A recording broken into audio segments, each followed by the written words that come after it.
he is the chief terrorist of Iran. Blood is on his hands. He has been directly responsible for violence inside the country and across the region, and also for violence in our own country, in Britain. And if the US is capable of taking him out, that would be a very good solution. It wouldn't be the end solution. What is the latest that's happening on the streets in Tehran and across the country right now?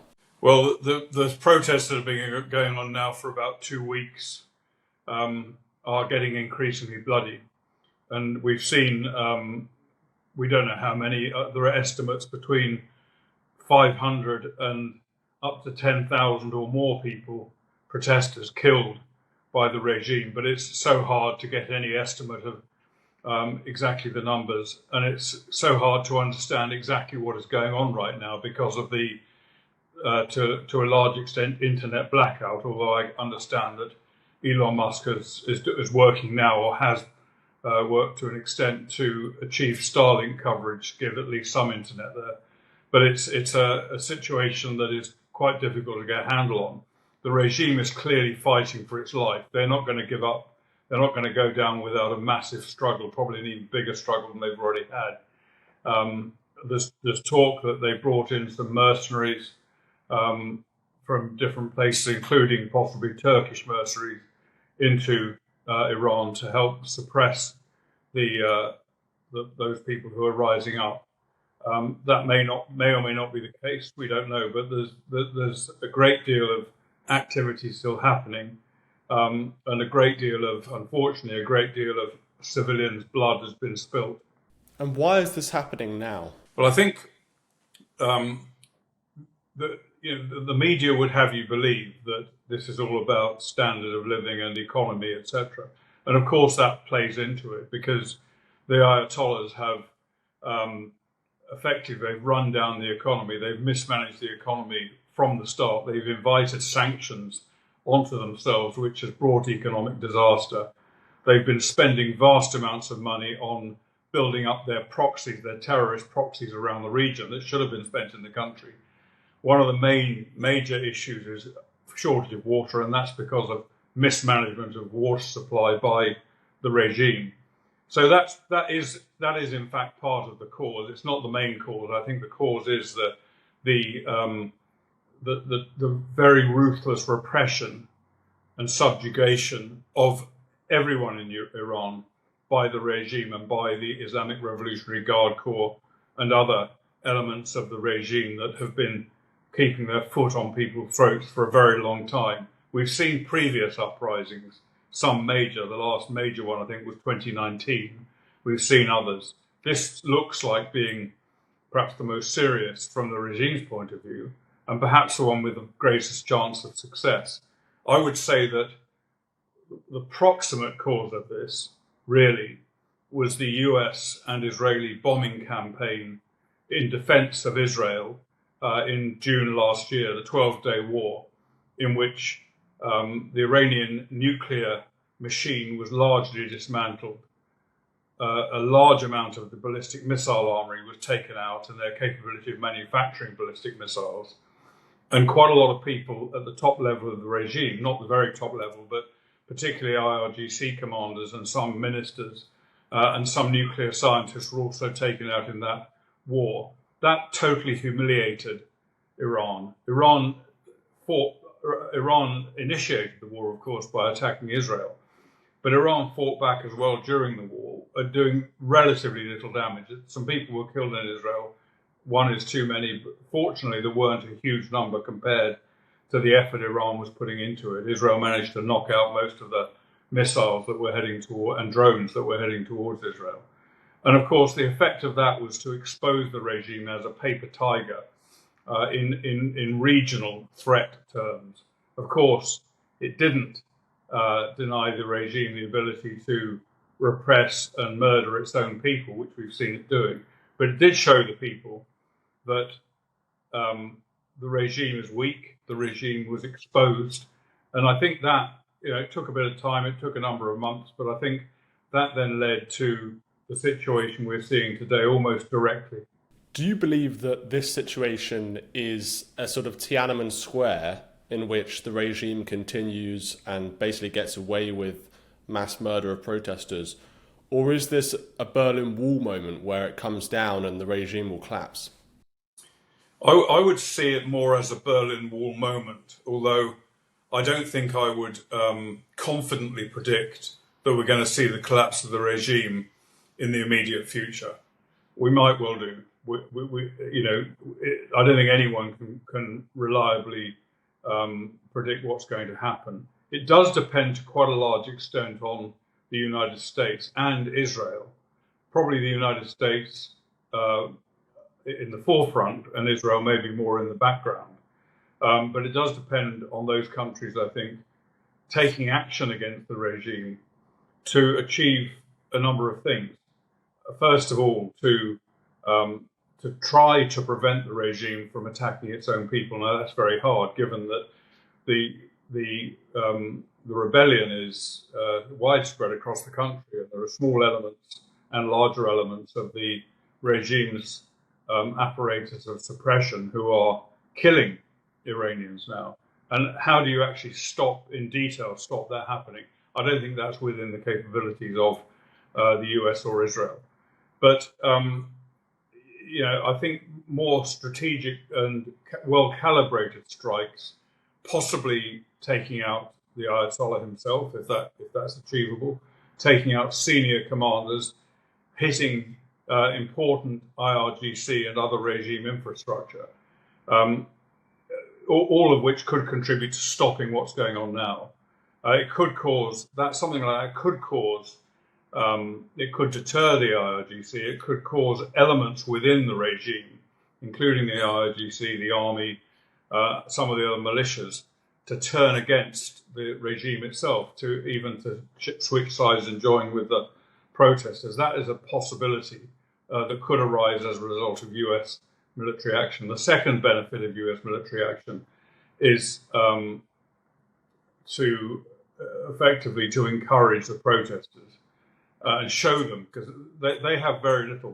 They're not well-structured, well-organized opposition group. They're fragmented. They have different leadership. They have relatively limited power because in terms of organization, because the regime has seen to it that any serious opposition has been dealt with over the years since it came into power. So there isn't really a structured opposition there. But I think encouraging them to keep going against the regime, if possible, finding a way of arming them, because they don't, by and large, they don't have weapons except the ones they've managed to get hold of from the IRGC, etc. Now that again is a very difficult thing to do. We could also see cyber operations by the United States and by Israel to limit the regime's capability of coordinating their action against the people uprising, and also maybe deny the regime the ability to keep the internet closed down and keep communications closed down, which is obviously important to help the opposition to coordinate their own actions. We could see other things as well. We could see, for example, sea blockade to prevent the movement of any, for example, oil tankers or any other traffic in and out of Iran, which would have an effect of bearing down on the regime itself. So those things, and I've no doubt whatever that the United States and Israel has very carefully considered all of the options open to it, and hopefully we'll come up with something that is relatively decisive. If it's not decisive, the effect it could have is to just enrage the regime even more and cause even more death and bloodshed. So those people who have been criticizing President Trump for not acting more quickly once he said he was going to act against the regime if it started killing its own people, this is not in any way a simple operation to mount. Logistically, of course, it's complex. The US do have the ability to launch airstrikes from various different places, even if they don't have aircraft carriers any longer in the region. They do have the ability to launch strikes from a range of different places, and I understand they brought forward air-to-air refueling tankers to assist that. So the intelligence that the US has on what's going on in Iran will be fundamental in shaping its intervention, if any. And of course, a huge amount of that intelligence comes from the people who know more about what's happening in Iran than anyone else in the world, and that's Israeli intelligence. What do we know about the protesters who've been killed so far? Has this been massacres of people, shooting them in the streets, hanging and so on? What's going on there? Again, because there's relative lack of information coming out of Iran, particularly in the last few days, I haven't certainly seen hangings taking place. I wouldn't be surprised if they aren't. I believe that some protesters have been sentenced to be hanged by the regime. I think a lot of it is machine gun fire against protesters who are daring to stand up against the IRGC. So I think more it's just gunning them down rather than summary execution. You mentioned the US military response or potential response. Are you not concerned that if the US did conduct airstrikes, first of all, they could fail and have no impact on the regime? Second of all, they could succeed and could create sort of chaos in Iran, as we saw in Libya and other countries when they were bombed by Western countries. It led to civil war, strife, internal struggle, years and years of devastation. And you may even think, the Iranian regime that was in place was more stable, and actually it would have been better to have kept them there.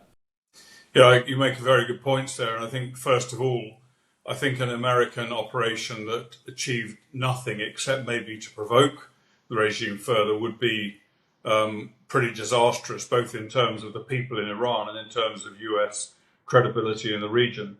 So it's important that the Americans get that right, which is not an easy thing to do. Secondly, I think if US action combined with what the protesters are doing does cause the regime to collapse, and there are indications, we've seen some indications that they're in a very serious situation. If that does happen, I think chaos is almost inevitable. The main figure that the people in Iran seem to be rallying around at the moment is the Crown Prince Pahlavi, the son of the former Shah of Iran. But what I don't really know, and I don't know if anyone does particularly, is what, if any, apparatus he has to rally the people to him and to form some kind of government that's going to be able to take over. I think that would be a pretty big ask. And I suspect that the outcome is going to be probably potentially feuding within the different opposition elements, causing greater violence throughout the country, maybe of a similar scale to what we saw in Syria, which of course was very, very bad.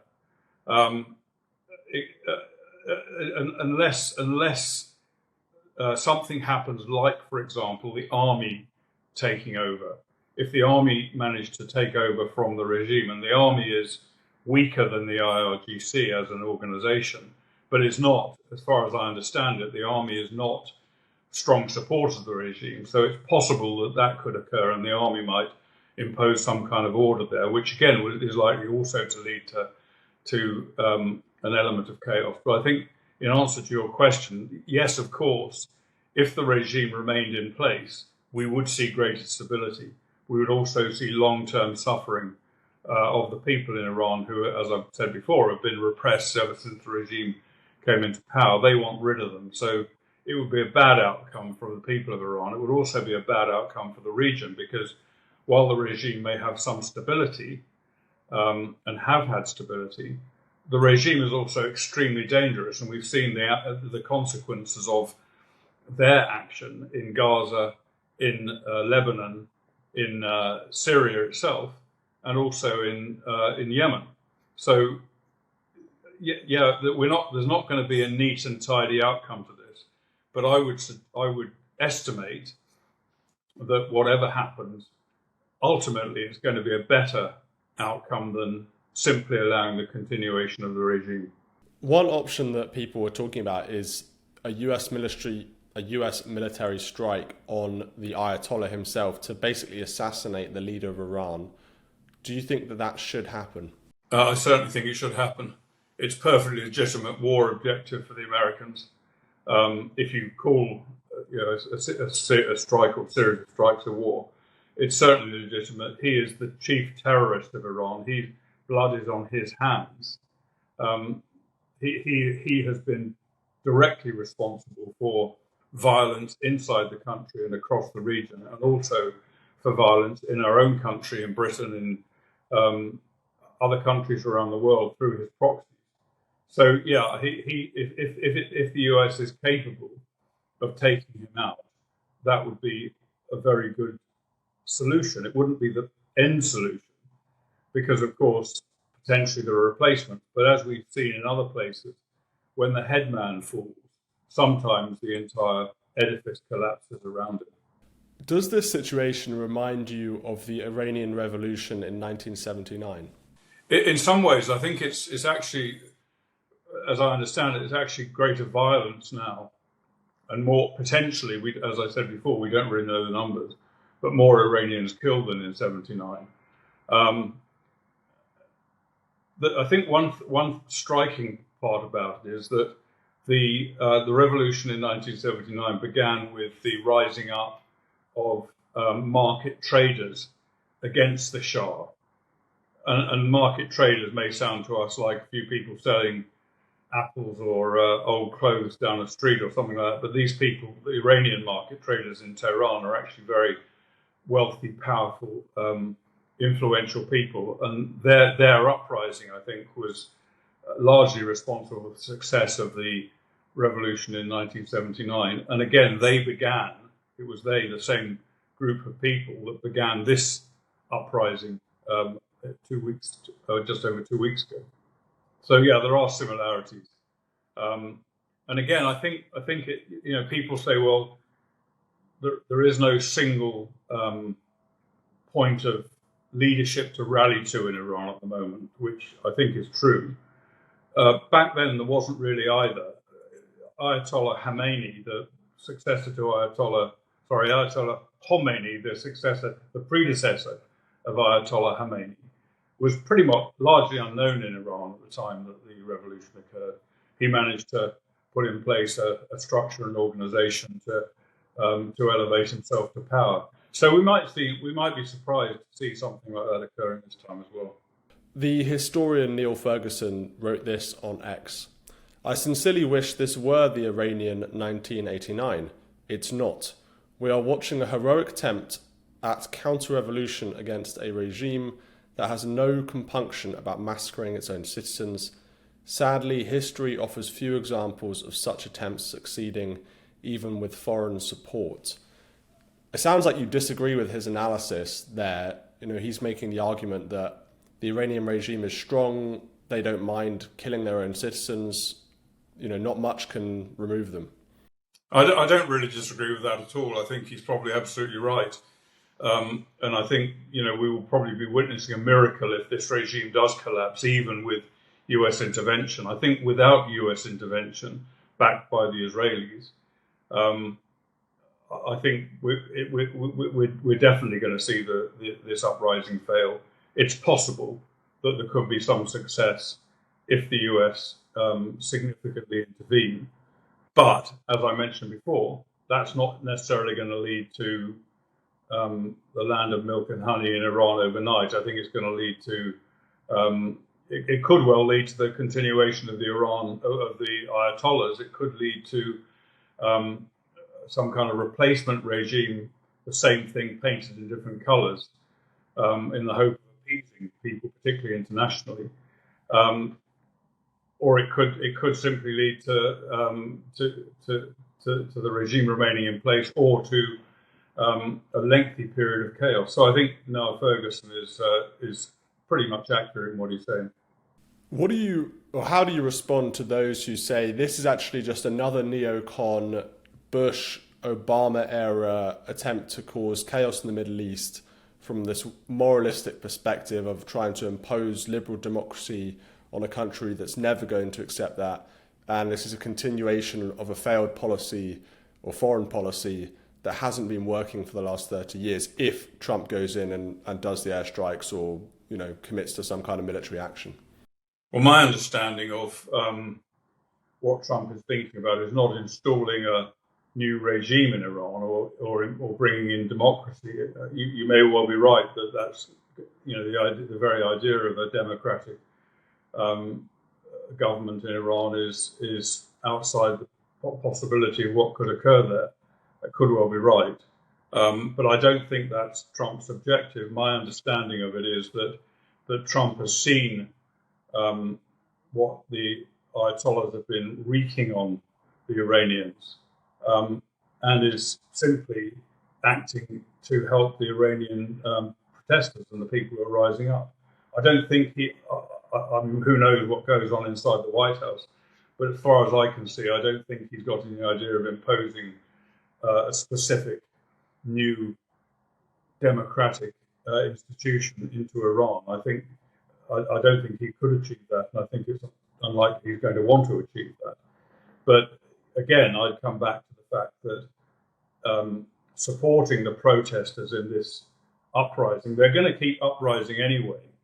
I don't think they're going to rest now with so many potentially dead and quite a lot of damage done to the regime. So I think it's the morally right thing to do to back them up in whatever way that the United States is able to do so. And of course, there are major strategic benefits when we talk about Trump's overall thinking here. Of course, Trump wants to see the end of the Ayatollahs, and there are major strategic benefits in doing that, both in terms of, as we saw in Venezuela, demonstration of the United States flexing their muscles. It would, again, like Venezuela, it would be, if assuming that a Western-friendly regime eventually emerged, it would be, as in Venezuela, a way of denying oil supplies, or at least controlling or exerting some control over oil supplies to China, of which Iran and the Ayatollahs are a major ally and supplier, and also would damage Russia because, again, Iran is a close ally of Russia. Let's not forget Iran supplied Russia with large numbers of drones that were used to kill Ukrainian civilians and military. And so I think if this came off, and I'm not saying it's going to come off, but if it did come off, we saw the end of the regime at some point, and there was the installation of a West-friendly regime, which again is not by any means certain. I think that would be a pretty major strategic turning point, and it would be welcomed in across the region as well. Countries like Saudi Arabia, the UAE, most Arab countries in the region want to see the end of Iran. They want to see the end of the Ayatollah regime, shall we say? We've heard that Saudis warned the US against carrying out strikes in Iran. I would very much doubt that that's what is being said behind the scenes. I think that's more for public consumption rather than the reality of what the Saudis think, and the same goes for the UAE. What about the Israeli capability to inflict military operations on the Iranian regime right now? Does Israel have assets within Iran? Could Israel do its own airstrikes? What can Israel do? How will Israel respond? Israel could do a great deal of damage. I think we can confidently guess that Israeli intelligence, Mossad in particular, has assets inside Iran. We've seen the effect of those assets in the past. I've no doubt they maintained them. So they could have the ability to do some pretty severe damage inside Iran itself. They certainly have the capability of launching precision airstrikes against key targets in Iran, as we saw in the 12-day war. Whether Israel will do that or not is another issue. I think a lot of commentators say that external intervention, whether it's by the US, Israel, or somebody else, could have the opposite effect of what's intended. It could cause people to rally around the Ayatollah's flag and stiffen support for the regime. I think that's very unlikely, and that's partly because of what I said before, which I believe to be true, that the trigger for this uprising was the 12-day war, in other words, airstrikes by Israel and the US against Iran.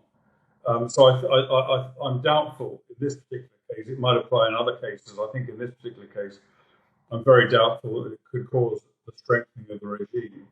But I think Israel intervention is another issue. There is a great deal of support, surprisingly, in Iran, among the people in Iran for Israel.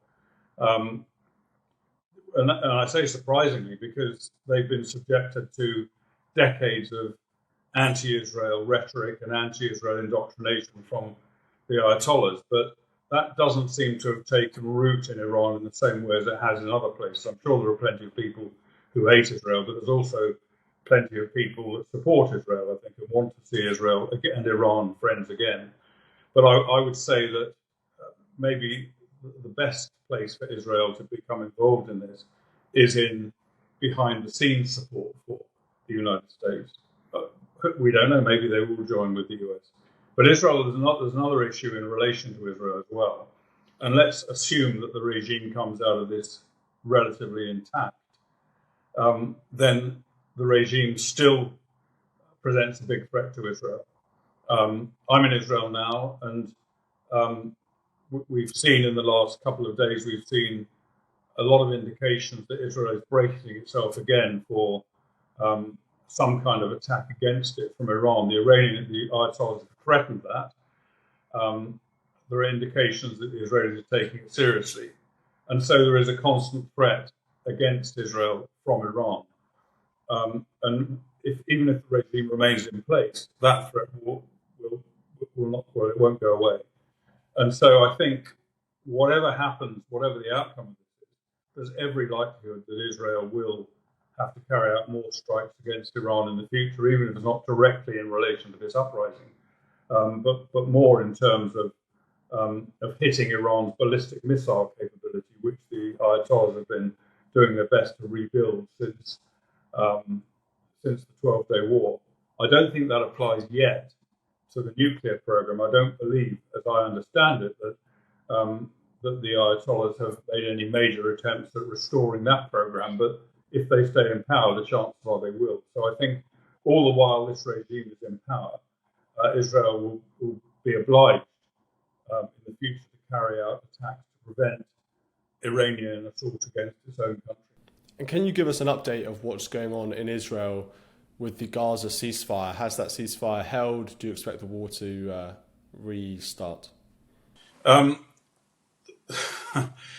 ceasefire hasn't really held properly. I mean, Israel has adhered to its conditions under the ceasefire as agreed with the United States.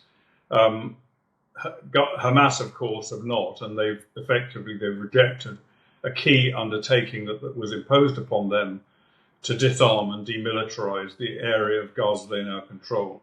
And there have been cases of Hamas trying to get into the Israeli side and trying to carry out attacks against Israelis, and that they've been repulsed. I think most recently, yesterday or the day before, there was quite a significant clash between the Israelis and Hamas, which dispatched quite a large number of Hamas fighters. So that's still bubbling. It's not anything like the scale it was at before, or the intensity. It's still bubbling away. I don't believe, I mean, again, I could be wrong, and I hope I am wrong, but I don't have any confidence that Hamas is going to disarm itself voluntarily. And if Hamas doesn't disarm, it then remains in its 49% of Gaza. It remains a threat to Israel, which will undoubtedly try and build up somehow, and therefore has to be taken care of. It will have to be forcefully disarmed. Who's going to do that?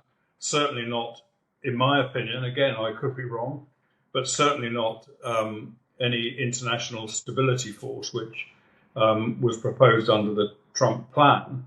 The only people that are going to do it is the IDF. And I think there's every likelihood that we see how things develop.